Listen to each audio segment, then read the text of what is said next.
Welcome to the Jericho Force podcast, where we learn how to integrate faith into the work that we do.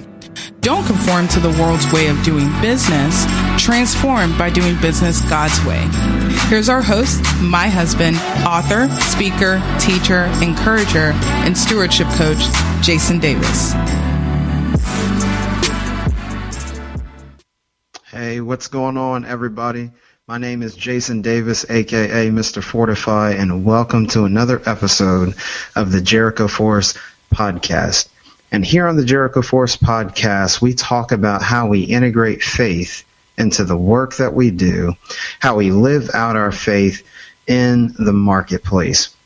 I got to tell you, ladies and gentlemen, tonight I'm really excited because I've got a friend of mine on, and we go back, as the people say. We go way back. But before I bring her on, let me introduce her to you. As the first in her immediate family to attend college, Renee Whaley is a 1998 graduate of the University of South Carolina and later received her MBA in 2009 from Argosy University. As a financial coach and a Ramsey Solutions financial master coach, Whaley specializes in sharing the message that budgeting and debt management are the keys to a life of financial freedom. Financial management has long been a passion of Whaley's. As she worked her way through college at the University of South Carolina, Renee never had a student loan. Whaley's mother taught her 3 children that frivolous spending was not the way. And more importantly, God was the provider. She instilled in her children that they should owe no man, as stated in the Bible.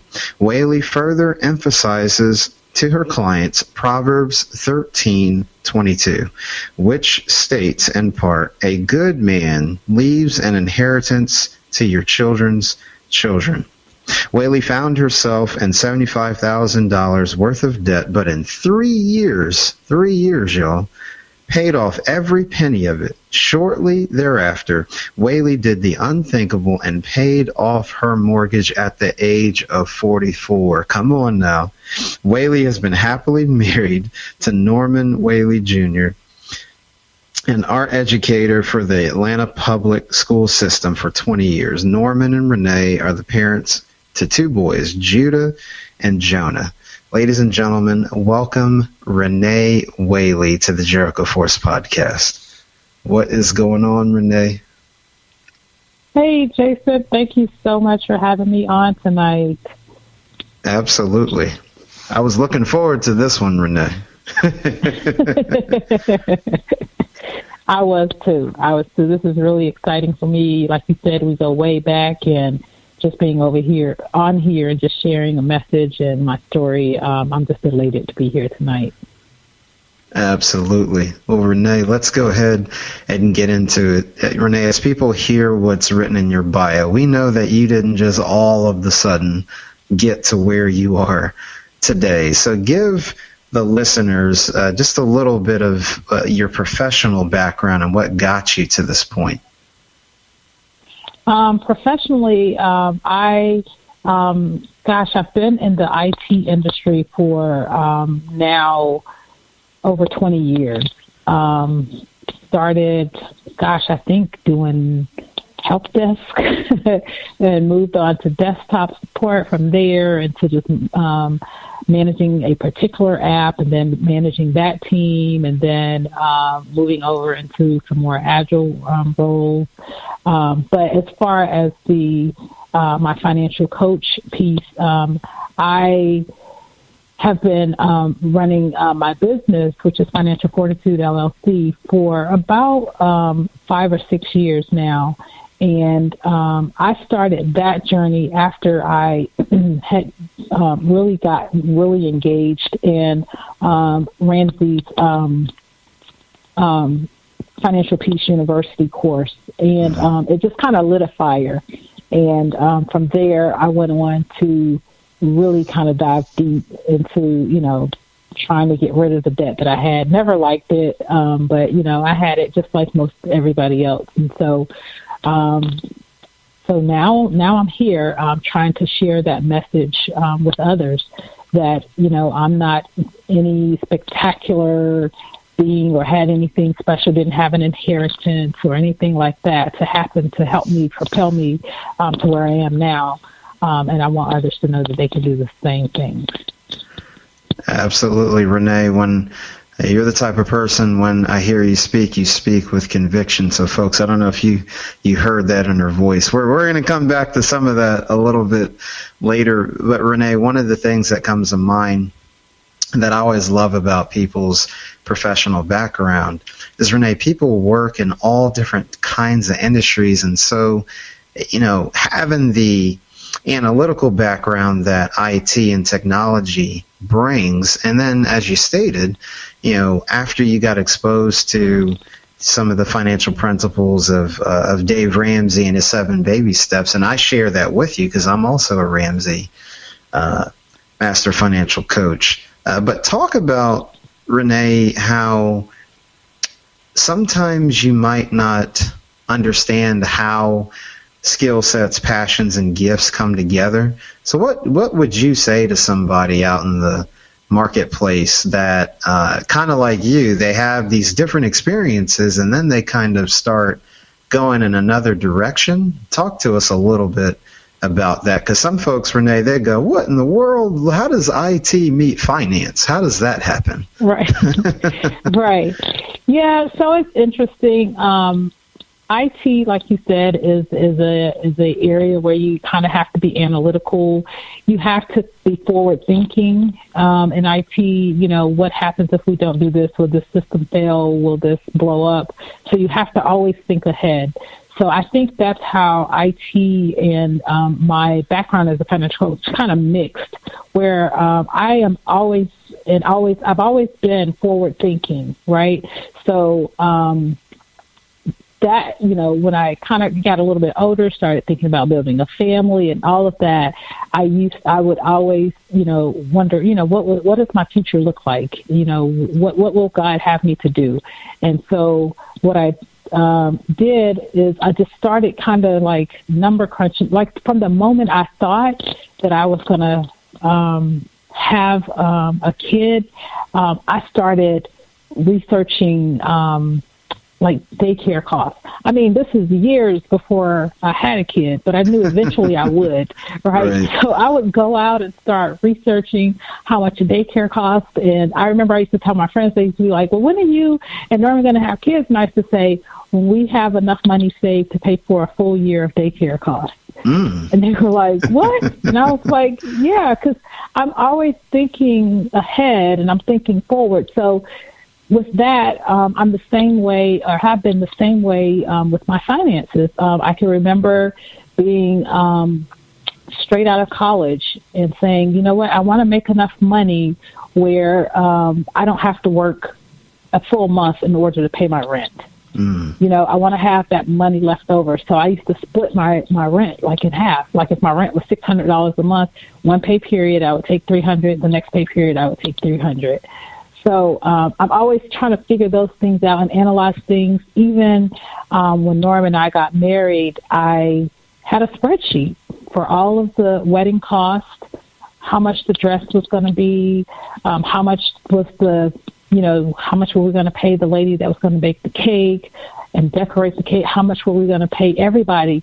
And I had it all broken down in a spreadsheet, and I literally had the due dates next to each one, because I said to myself, and I promised myself, after this wedding, I will not have a bill. Wow. I will not go into debt because I've gotten married. So I've always been that way, Jason, just always thinking ahead. And I think with my background in IT, it just kind of meshes together, right? It goes together, being analytical, thinking through things, putting these spreadsheets together, trying to make sure that, you know what, when this is all said and done, after we walk down the aisle, we're not coming back to this. Wow. Say, okay, how are we going to pay this off or pay that off? No, we're going to do this now through the process. That's huge. That is huge. Yeah. That's huge, Renee. Renee, now you're the name of your business, Financial Fortitude. Tell us where that name came from. I've got a good idea, but for the listeners, talk to us. What's the significance of that name? Because you know, just from the naming of children and how we move throughout society, but when you're naming a business entity, that's a big deal too. So what factored into you naming the business that? I wanted a name where just at the sound of the name, people could feel confident. They can feel like they had a level of protection. Even my logo is like a shield with the F, the big F and the small F inside. Okay. I wanted that, like a shield, like something that screamed protection, something that screamed, you can do this, and I can show you how to do this. So I knew the word financial will, of course, be there, right? Because that's kind of the gist of the business. Dealing with, people in financial situation with their financial situations, and fortitude was to kind of seal the deal, right? Mm-hmm. Fortitude to me means, you're sealing the deal. This is what it is. I stand firmly on this, and nobody can't shake me. Folks, She hasn't even begun preaching yet. That's just her being descriptive. She hadn't even gotten started yet. And that's powerful, Renee. The shield with the logo. And I love what you said. You wanted people to feel confident.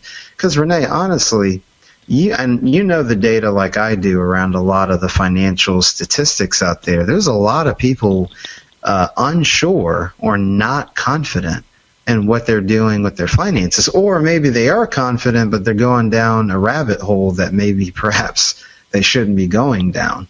So I love the marketplace value of what your brand, about what that means. You want people to be confident in what they're doing, and shield, talking about protection. I love that. Like I said, folks, she hadn't even gotten started yet. So Renee, I'm already getting excited. Renee, I don't know a kingdom business owner that has a story where their personal testimony hasn't played a factor. There's everything that you do with customers. We'll talk a little bit later about your book and the different speaking engagements that you have, but talk to us about the role that faith in the Lord has played with your personal testimony, bringing you to where you are today. Yeah, so I grew up in a very religious household with my mom, and I was in a low income area. So you kind of thinking, okay, so she has this great faith in God, but we're struggling financially, right? And so why does this have to be, right?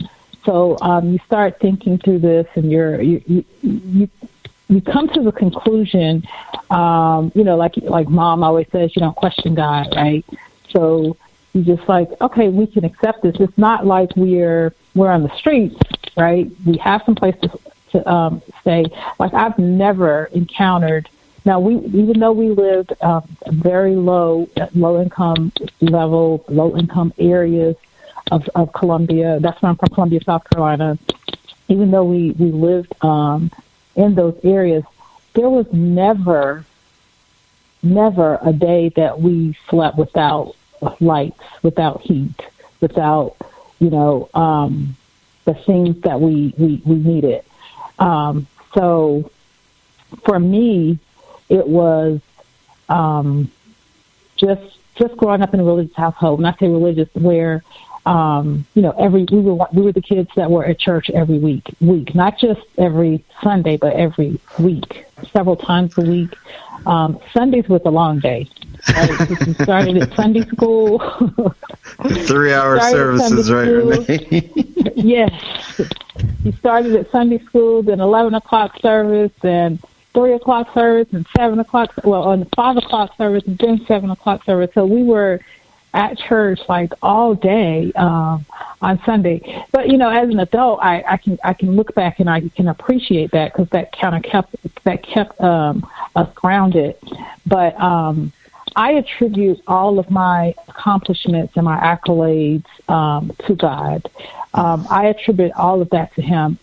Even getting through college and getting, a bachelor's degree, a master's degree. Anybody that's been in school knows that there is, at some point, a struggle in your studies where you have to rely on something greater than just your knowledge or what's in the, in the books or whatever. You have to stay in constant prayer. And so I attribute all of my success, all praises, for where I am, to God. Also, you even read in my bio where Mom taught us, you don't owe anybody. Now, we were low income, but we weren't in debt. Mm-hmm. And I didn't think about that, until I was an adult and I started kind of deep diving into what I do now. We were low income, but we were not in debt. We didn't have the best of clothes and shoes and all that, but we were not in debt. So Mom was very integral in making sure that we knew that we're not supposed to owe people. You don't take out these loans and stuff and not be able to pay people back. But it's better just not to even take the loan out. So that's kind of where I think I got this drive about applying for scholarships. I graduated college totally debt free. Every single semester I would win at least 5 scholarships because in my mind it was, you can't do a student loan. You can't take out a student loan, because if you do a student loan, you got to pay it all back. Mm-hmm. So don't do that. Don't go that route, Renee. Don't get the student loan. Even when I wasn't 100% certain if I would win all the scholarships, I went ahead and applied for student loans anyway, received the loan, and just sent the check back to the company. I'm saying, y'all not going to get me. and I attribute all of that to God. A lot of people say you're so smart, or you are just such a success. You've done this, you've done that, but none of it could I have done without first engaging in a relationship with God. So I think that is how it all mixes. And then it's just so many things in the Bible that relates to what I'm already doing. Like you stated in the bio, you leave an inheritance to your children's children. There are scriptures about, how can you build this tower without first counting up the cost? The story of the talents, they got these talents, they went off. So the one guy was what's the word I want to use? Was frowned down upon by Jesus because he didn't make the talents increase. So it's just a lot of different stories in the Bible that relates to what I'm doing and why I'm doing what I'm doing. And of utmost, my goal is just to help others in my community to do what I've done and to show them that it's possible. My goodness. Folks, she's starting to get warmed up a little bit. I don't know if you heard any of that in there. She started dropping scripture, and she came with the talents and, oh, no, man, anything. And shout out to just a praying mother, my God. I think about just the role that parents have in general. But, man, when you have Mom really instilling values like that, look at the legacy that lives through you and your siblings, and then even to your own children, Renee, that you and your husband are carrying on. So what a legacy. Mm-hmm. You know, Renee, it's a perfect segue because you talked about scholarships, and we'll talk a little bit more about the coaching, your book, and the speaking. But Renee, over the years, you have really thrived and excelled at really helping people and helping kids, more specifically, coming out of high school, not go to going to college without loans. And I can just recall different conversations we had over the years. So what really caused that aspect of your expertise to take off, where people knew you're a financial coach and they could talk to you about budgeting and saving, but then this scholarship thing, Renee, it was like, whoa, wow, Renee knows where the money's at, you know? So tell us about that. As Jerry Maguire would say, Renee, show us the money, show me the money. Right, where the money resides. Yeah, so with the scholarship, first, this is interesting. So with my business and helping individuals come up with strategies to get themselves out of debt, what I noticed with the majority of my clients is that most of their debt, excluding their mortgage, most of their debt was student loan debt. Mm. And so I was thinking, you know, I can help these people. Well, I probably can't help them. Maybe a little late now to help them with the student loan debt, but I can certainly help empower their kids, their children, so that their kids won't go down the same road that they're going down. And we all know friends, families, individuals that are still paying back student loans. You know, I graduated in 1998. People I went to school with back in 1998 are still paying off student loans. People are paying 30, 40 years. They're paying student loans.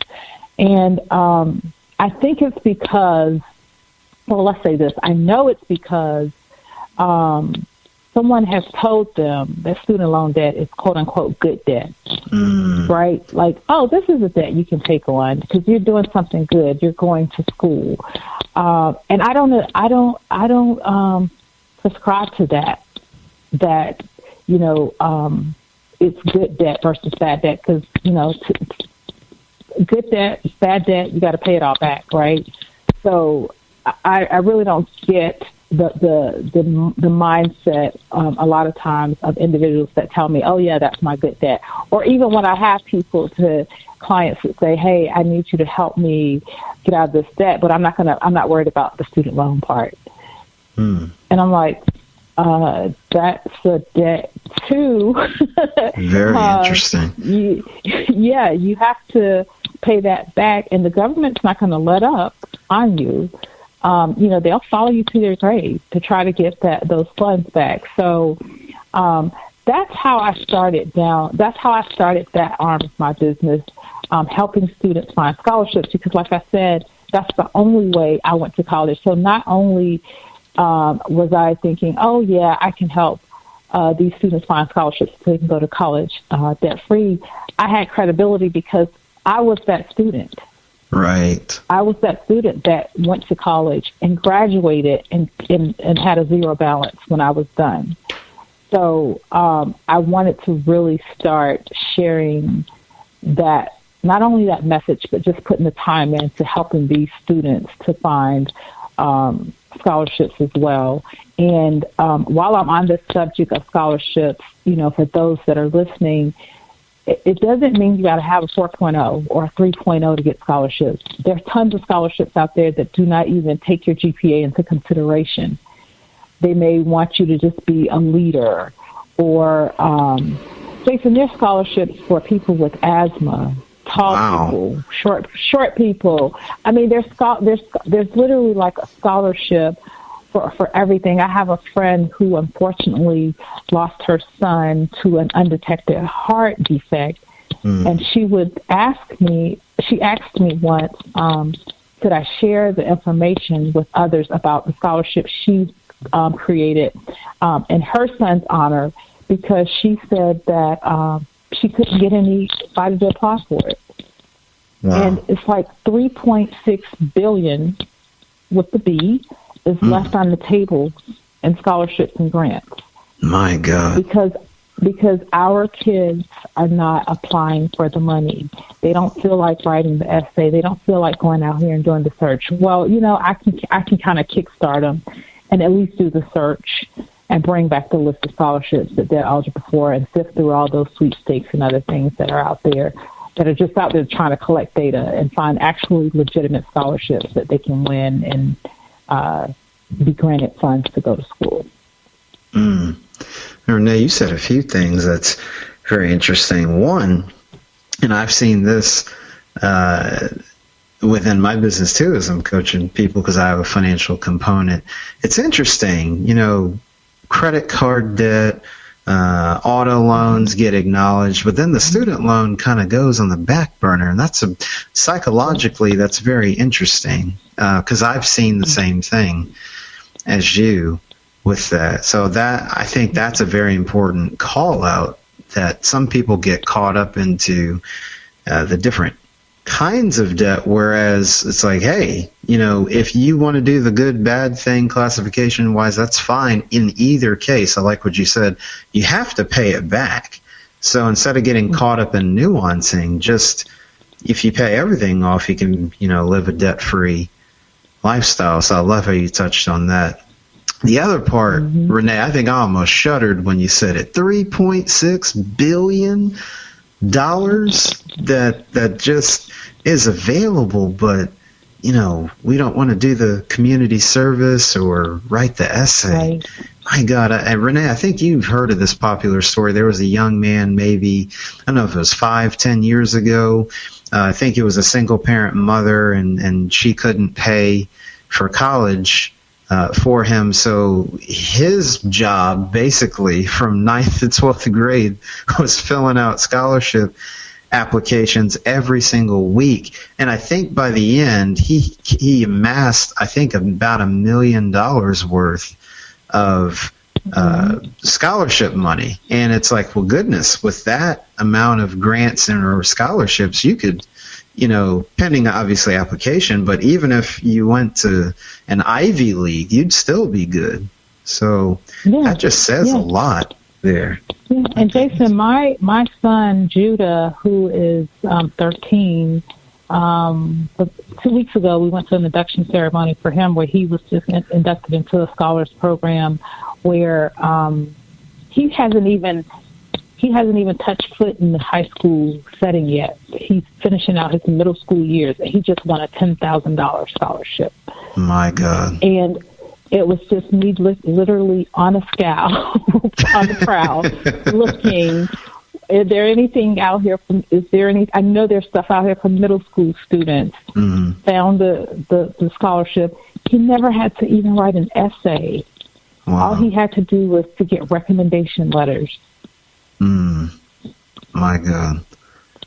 So the money's out there.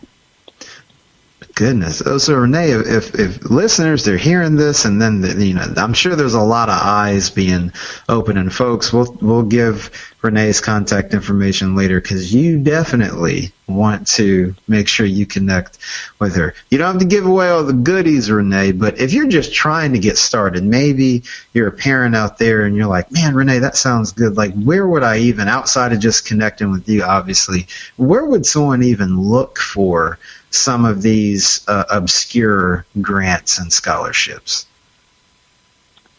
Well, if I told you that, then that's my secret sauce. Uh-oh, she's gonna have to kill me, guys. I'm sorry. They could just come to me and I'll find them. No, sure. For them, they're out there.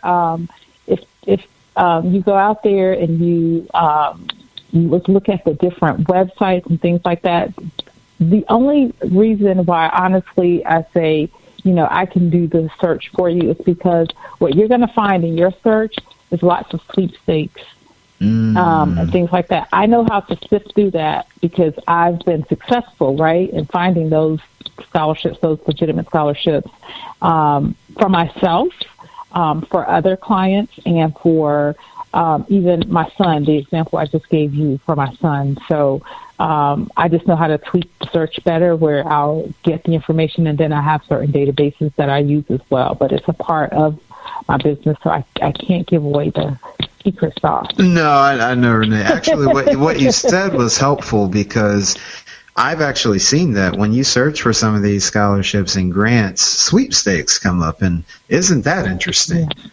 Yeah. You're trying to find a way to pay for school, and sweepstakes are coming up. So that's really interesting. And that's their way of collecting data. Collecting your data, and once you apply, quote unquote, apply for these scholarships, then you get inundated with all these different emails for other irrelevant things that you kind of get slammed with. So that's why I always tell students, certain websites and stuff, certain scholarships. When I hear the name, I already know. You know what? Don't even waste your time going after those.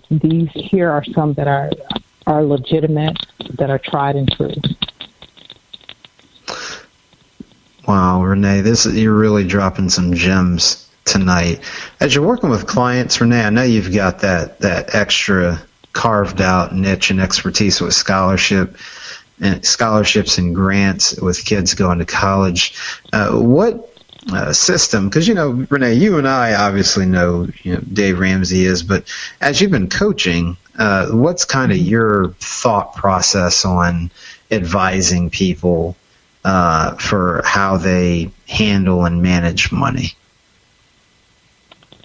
So it's always different for each individual, right? Mm-hmm. I may have the person that has to make the Starbucks run every morning on the way to work. Or I may have the person that has, everybody on her cell phone bill, her grown up kids, on her cell phone plan, and is paying it, and is okay with paying it, So the thought process, it just kind of, it varies with the individual. I've advised, parents to, see if your 25-year-old can take care of their own cell phone bill.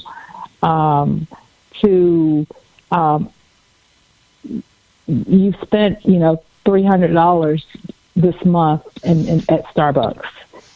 So maybe you might not want to make that stop for a little while. And so the thought process is just trying to figure out, it's just really, honestly, Jason, it's really just trimming the fat. Where is the fat? And a lot of times people don't know where the fat is. They're just kind of walking aimlessly, every day through life and just doing what they do, and never giving it a second thought. Never thinking that, oh wow, this coffee run is really adding up, or eating out for lunch every day is really adding up. And and I do try to meet people where they are. My one vice is, when I work outside the home, I'm going to get lunch. I'm not hauling my lunch to work every day. It's just not what I do. Not what I'm necessarily interested in doing. So I go out and I buy myself lunch every day. So you have the women that want to go to the nail salon every other week, or to get their hair done, or whatever it is. And it's a balance, right? It's what it makes them feel good, right? To do those things. And so what I try to help my clients understand is, you can still do this as long as it's accounted for. So if it's accounted for, there's so much you can do if you just account for it. But you can't just la-di-da, just throwing money away as you go, because it's like throwing money out the window, when you're just kind of aimlessly going about one thing to the next, not even considering the cost of it until of course it's time to pay the mortgage, or it's time to pay the rent, and you realize you're pretty low. Or once you pay that thing, then you have nothing else to live off of. When in actuality, most times you probably do. You can't see it. I love it, Renee. As you were talking, you reminded me of that famous budgeting quote that you and I both know, telling your money where to go instead of wondering where it went, right? And that boils down to intentionality. And also, Renee, you mentioned the coffee runs. My goodness, I feel like in the United States, the infamous coffee run, you reminded me of that book by David Bach, The Latte Factor. That was kind of the premise of that book. But speaking of books, Renee, while that book, The Latte Factor, is a good one, there is another book that people need to know about. And we just happen to be in the presence of that particular author. And that, folks, none other than the Renee Whaley wrote a book called A Journey to, you guessed it, Financial Fortitude. A Journey to Financial Fortitude, how I paid off $75,000, went to college debt-free, and paid off my mortgage. Renee, the people want to know what went into the writing of this book. So I decided to pen this book, and just in full transparency, I was never one of those people that said, one day I'm going to write a book. I wasn't one of those people. I'm not one of the people that spent 3 or 4 years or even an entire year trying to put the book together. It was just like I would do these speaking engagements, and after I would be done with my speaking engagements, it never failed. Someone in the audience would ask me, do I have a book, or where can they find a copy of my book? And I always had to tell them, I don't have a book. So I thought, how impactful is that? How I must be connecting with people that much where even after an hour, they have more questions. So that is really what kind of sparked that fire for me to write the book. And even after that, I still wasn't totally convinced to write it until the height of the pandemic. Because most people that know me know I'm pretty busy. So at the height of the pandemic, when I no longer had to take, my boys to football practice, baseball practice, or games, or what have you, I wasn't going to church as often because we were trying to, stay inside as much as possible. I wasn't making all of these runs that I would generally make. And so once I had that time on my hand, I think, God kind of confirmed to me, now is the time. Go ahead and write it. You want to be busy anyway. Here's your perfect busy. Go write this book. These people have been asking you about. So that was how I came about writing the book. And the book is a small book, but I like to say small but impactful. Oh, yes. I talk about, my upbringing, like I discussed about, being in, growing up in low income area, always kind of being, what they would call disadvantaged area. I did that for, my entire childhood, right? And despite all of that, right, despite growing up, with parents that didn't even get to finalize their high school education, parents who today still don't own a car, despite all of that, I was still able to take this journey, and a journey it was, but I was still able to take this journey and have this testimony. And I just wanted the world to know and wanted people to know that you too can do this. And specifically, I'm African American. I wanted my sisters and my brothers in the African American community to understand that this was not something that was siloed to just one group of people. We can all do this. If you put in the work, if you have the discipline, you can do it too. That was definitely a mic drop statement, Renee. And that was like earlier, you were just giving descriptions. Then you got heated up, and then this was like the closing. This brought it home. And it's the part where, Renee, when they used to have to cover the person who might have fallen out in the spirit, you had to cover him with the blanket. Yeah. I think that might have just happened with the way you spoke there. But I love that, Renee. Now, folks, I have my own copy, and I do strongly encourage you to pick up a copy of A Journey to Financial Fortitude. Like I said, I support Renee and everything that she does, so I bought it. You need to go get it. Renee, where can people find or grab a copy of A Journey to Financial Fortitude? I think it's best to just navigate to my website, which is financialfortitudellc.com. Okay. Again, that's financialfortitudellc.com. And it will, when you go there, it will connect you to Amazon if you just want to go straight to Amazon, which, again, is A Journey to Financial Fortitude. So that's the best way to pick up a copy of the book. And if you want a signed copy, then I would just ask that you message me, and you can message me through my social media or my email. My social media for Facebook is Financial Fortitude LLC. You'll see the shield logo with the F's inside. On Instagram, it's F Fortitude LLC. Again, you'll see the logo there. You can message me that way. And my email address, which you will see on the website, financialfortitudellc.com, is L.R. Whaley for the L, Renee Whaley, L.R. Whaley at financialfortitudellc.com. I can get the information that way as well. But if you go to the website, that's probably the best way to reach me on any platform.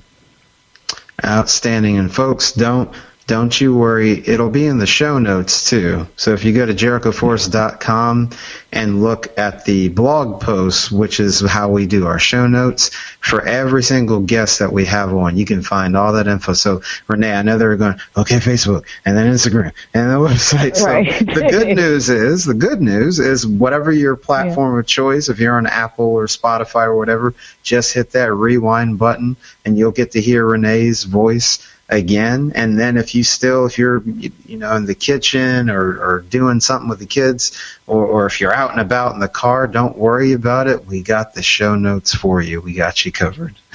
So I could almost invisibly hear the panic ensuing. I want to find out about these scholarships. And what did that lady say again? Don't worry. We got you covered. Okay, great. Well, Renee, I know that you have a lot going on, and you talked about how when you would do speaking engagements and people would actually ask you, hey, Renee, do you have a book? And so the book has opened up a lot of doors. So, Renee, just talk to us about what do you have upcoming in the next month or so? What's next for Renee Whaley? So I actually did my very first book signing on last Friday, and it was a great success. I was at the Nubian bookstore for that signing. I have another book signing coming up on February 26th, which is a Saturday, from 1 p.m. to 3 p.m. Eastern Standard Time at the New Black Wall Street. So I'll be there doing my book signing. And then I have another one in May that's coming up as well. I'm going back to the Nubian bookstore. I plan to have some more in between that time, but those are the ones that I have officially scheduled right now. And those dates and times and all that, like you said, Jason, it's a lot to remember. It's all shown on my website, my book signing schedule. So that's what's next for me. I get the question a lot about my next book, am I going to do a next one? And you heard what I said about doing this one. It was kind of like a nudge from others, ultimately God, poking me, get that story out there, girl, So I got it out there. And so I really haven't thought a whole lot about an upcoming book or another book, but I have been asked by a lot of folks that read this book they want to hear more about my personal background. So I'm not sure if that'll happen or not, but, I guess if there was ever another one to come about, maybe I'll give them a little bit more detail about my background and, a little bit more about how I got here. Folks, you heard it here on the Jericho Force podcast. Part 2, I'm just playing, Renee. Right. But we know that the people have spoken, but most importantly, God will lead you. I thoroughly enjoyed this conversation, Renee. As we get ready to close, what would you say to the listeners out there, Renee, people who are kingdom business owners, people trying to live out their faith in the marketplace?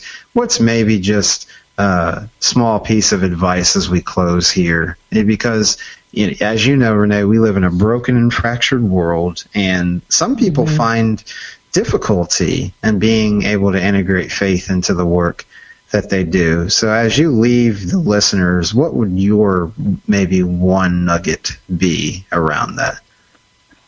I think I would say stay grounded and authentic. If you are a believer in Christ, be authentic about that. I'm not saying that you have to go into the workplace, shouting and saying hallelujah to everybody as you pass by them. But they should know based on your actions or maybe conversations that you have that you're a believer, right, in Christ. So stay authentic. That's one thing you hear a lot in leadership about being authentic. Be authentic about your relationship with Christ as well, as you do with your work, and just stay grounded, because I think that oftentimes where we might fail is when we do begin to do well with our business and we forget from whence we came. Right? And we don't acknowledge that it's only because of God, it's only because of Christ that we've gotten to the level that we're at that time. Wow. I was going to say, Renee, you almost restarted the podcast with that last statement. That was about to be its own whole other hour there. but I appreciate, I told you folks, when she gets going, she's holding back a little bit, which I understand, but she can get there. You mentioned leadership, and you heard how her tone changed a little bit. So, well, folks, I go way back with Renee. She's a dear friend of mine. But Renee, I just wanted to thank you for coming on the Jericho Force podcast tonight. I believe this episode will bless a lot of people. As you mentioned, authenticity and just being real with your story and having the courage to share, because sometimes it's difficult for people to talk about everything that they've been through. And I know that you poured that out in this conversation today, as well as in the book. So folks, make sure you get a journey to financial fortitude and support Renee and all that she does. But Renee, again, just special thank you for coming on the podcast tonight. And Jason, I want to thank you for this opportunity to share my story and to give more, about my situation and how I got to where I am. And I'm just elated just to share this message with the masses, so they can understand. Again, like I said, this is not just my story. This can be their story too. Love it, love it. Well, folks, that wraps up this episode of the Jericho Force podcast. And you know how we always end it. Don't conform to the world's way of doing business. Transform by doing business God's way. See you next time.